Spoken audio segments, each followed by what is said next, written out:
2028 সালের Los Angeles অলিম্পিকে অবশেষে ফিরছে ক্রিকেট।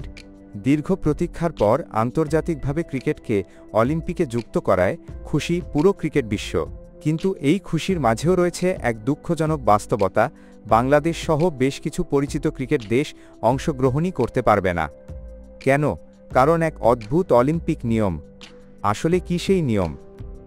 আন্তর্জাতিক অলিম্পিক কমিটির নিয়ম অনুযায়ী অলিম্পিকে অংশ নেওয়ার যোগ্যতা নির্ধারণ করবে সেই দেশের ন্যাশনাল অলিম্পিক কমিটি এবং সেই দেশের মেডেল সম্ভাবনা ও লোকাল জনপ্রিয়তা।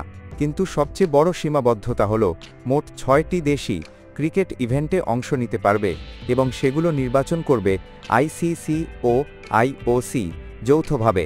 অন্যদিকে 2028 অলিম্পিক হবে যুক্তরাষ্ট্রে, যেখানে ক্রিকেটের জনপ্রিয়তা কম।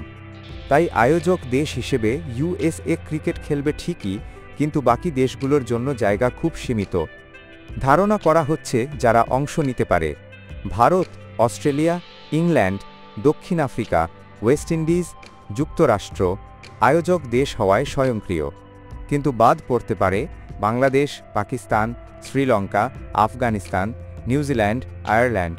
তাই জনপ্রিয়তা ও পারফরম্যান্স থাকা সত্ত্বেও শুধু অলিম্পিক কমিটির সীমাবদ্ধ নিয়মের কারণে বাংলাদেশকে দেখা যাবে না এই মেগা ইভেন্টে।